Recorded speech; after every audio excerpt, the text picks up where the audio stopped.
وبعد عرض 8 حلقات انتهى مسلسل فقرة الساحر، بطولة كل من مع حفظ الألقاب للجميع طه دسوقي، علي قاسم، أسماء جلال. والمسلسل من تأليف إياد صالح وإخراج المخرج الكبير تامر محسن. طبعا كنا عملنا حلقة قبل كده اتكلمنا فيها عن النظرة المبدئية والانطباع الأول عن المسلسل بعد عرض أول حلقتين، ودلوقتي انتهى المسلسل فجايين نتكلم عن سلبيات المسلسل، إيجابيات المسلسل، وهل المسلسل عجبني ولا لا. كل ده وأكتر جايين نتكلم فيه في حلقتنا النهارده. قبل ما نبدا الحلقه ما تنساش دعمك ليا، تعمل لايك، تشترك في القناه، تفعل زر الجرس عشان يوصلك كل جديد وجديد. معاكم اخوكم اسلام، يلا بينا نخش في الحلقه على طول.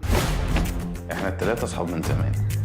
انا ملاحظ ان قلبك مات على الاخر وبقت عاجباك قوي السكه الشمال. احنا بس محتاجين فرصه عادي. احنا عايزين نعرف ازاي نقدر ناخد الفلوس دي من غير ما نتلط او نتحط في اي مشكله.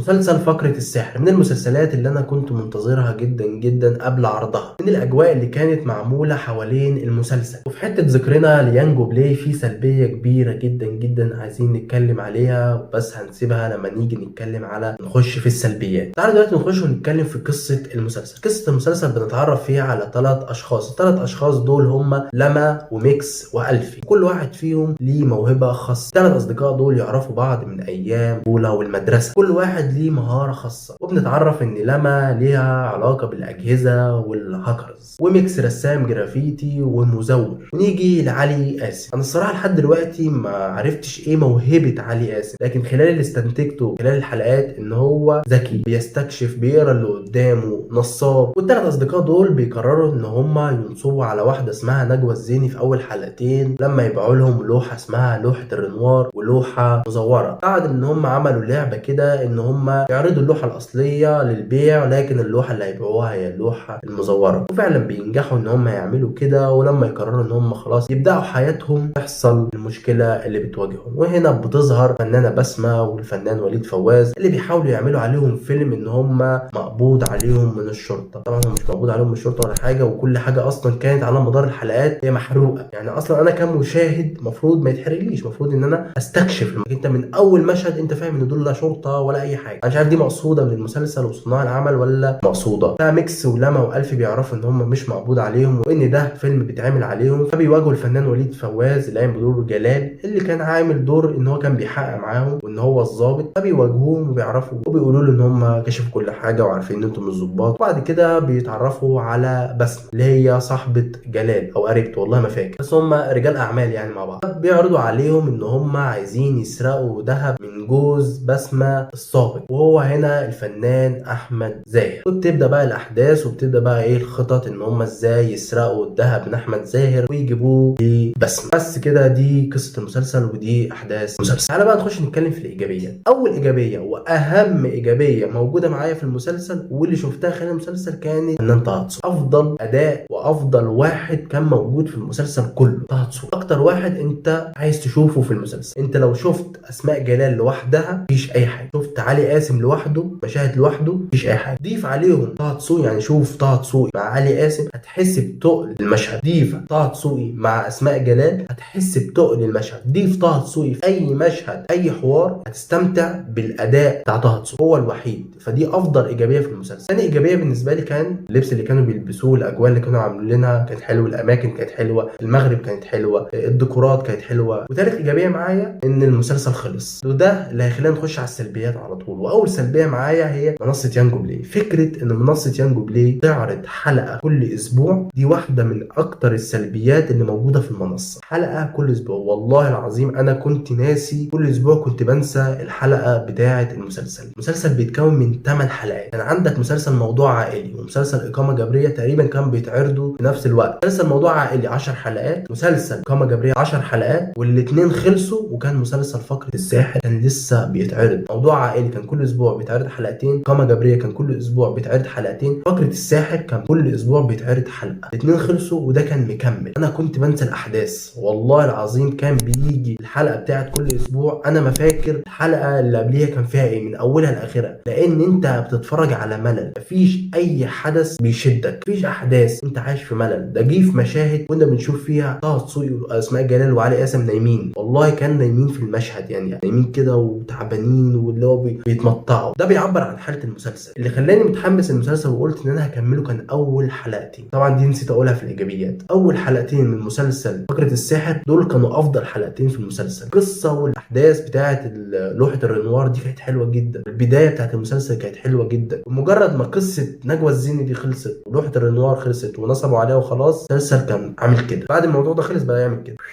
فين القصه؟ فين الاحداث؟ المفروض ان ده مسلسل نصب، يعني المفروض اشوف عمليات كتير، مفيش اي اثاره، مفيش اي تشويق، مفيش اي حاجه تشدك نهائي، مفيش اي حاجه تشدك انك تستنى الحلقه الجايه بعد اسبوع. فكره ان انا اقعد اسبوع مستني حلقه، ده مش جيم اوف ثرونز، مش هاوس اوف ذا دراجون نقعد طوال الاسبوع نتناقش في الحلقه وفي احداث الحلقه. فكره السحر مش كده، عشان مفيش حاجه تشدني ان انا اقعد اسبوع كامل عشان استنى حلقه واحده. انا ما ببقاش فاكر الحلقه اللي قبلها فيها ايه، ولما ببدا الحلقه انا مش فاكر ايه اللي حصل خالص، انا نسيت. فدي كانت مشكله منصه يانجو بلاي اللي ماشيه بالسياسه ان انا اعرض حلقه كل اسبوع. فدي كانت اكبر سلبيه في المسلسل. انا دخلت في سلبيات مش سلبيه واحده، وبطء الاحداث وان مفيش حاجه تشدك، كل ده كانت حاجه سلبيات موجوده في المسلسل. والاداء انا حسيت في هدوء في الاداء، ما حسيتش ان في حوارات. وليد فواز كان بيحسسني بشويه ان في صوت عالي، ان في حاجه بتحصل. يعني هو الدور الكوميدي اللي في المسلسل ما كانش كوميدي عالي، بس الوحيد اللي كان بيعلي صوته. بعد كده لما دخل الفنان احمد زاهر حسيت برضو ان المسلسل بدا يزق معايا، لكن بطء المسلسل خلى اداء احمد زاهر ماشي على نفس المستوى، هو بس فارق معاه حاجات بسيطه، غير كده مفيش، كله ماشي على خط واحد. نيجي بقى ايه لفكره رجال الاعمال. انا كنت ماشي مع البتاع ده وكنت فاكر ان الموضوع ده ايه هيبقى فيه اثاره بقى وتشويق، ولكن نكتشف ان دول شويه رجال اعمال صحاب قرروا ايه ان هم يتراهنوا، قاعدين فاضيين. طبعا رجال اعمال بيقعدوا فاضيين مش لاقيين حاجه يعملوها، فعملوا ايه؟ قرروا ان هم يقعدوا مع بعض ويتراهنوا على ايه؟ مين هياخد اكتر حاجه من التاني، مين هيسرق التاني. فبيتكلموا عن الذهب، اللي يسرق ذهب التاني. فطبعا بسمه راحت جابت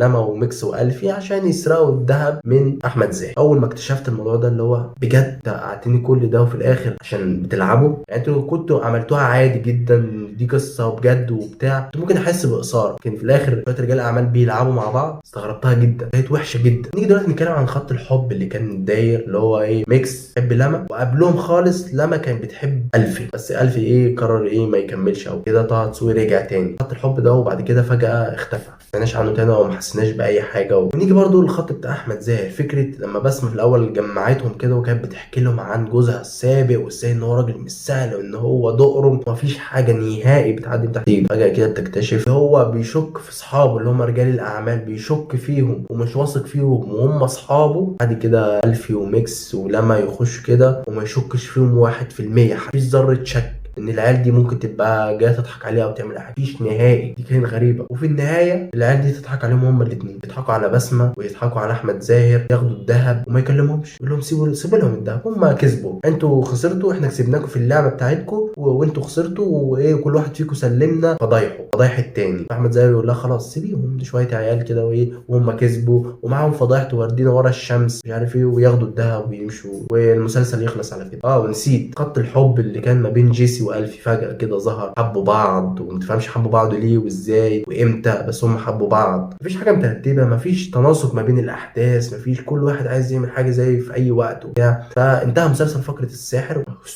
المسلسل تقريبا من بعد الحلقه الثالثه والرابعه مبقاش في حد يتكلم عليه نهائي، عكس قبل المسلسل واول حلقتين كله بيتكلم وكان في تسليط ضوء على المسلسل، فجاه محدش بيتكلم. فبس كده احنا كده تقريبا اتكلمنا عن كل حاجه ليها علاقه بمسلسل فقره السحر. فلو انت شايف حاجه مختلف معايا في رايي، شايف حاجات سلبيه هي بالنسبه لك ايجابيه، حاجات ايجابيه بالنسبه لك سلبيه، مسلسل لو عجبك كل الكلام ده فانزل تحت في الكومنتات وشاركني وقول لي رايك في المسلسل، عجبك ما عجبكش، هل متفق معايا في حاجات، مختلف معايا في حاجات. فبس كده نكون وصلنا لنهايه الحلقه، اتمنى تكون الحلقه عجبتك. فلو عجبتك الحلقه ما تنساش تعمل لايك، تشترك في القناه، تفعل زر الجرس عشان يوصلك كل جديد. كان معاكم اخوكم اسلام، اشوفكم على خير الحلقات الجايه، سلام.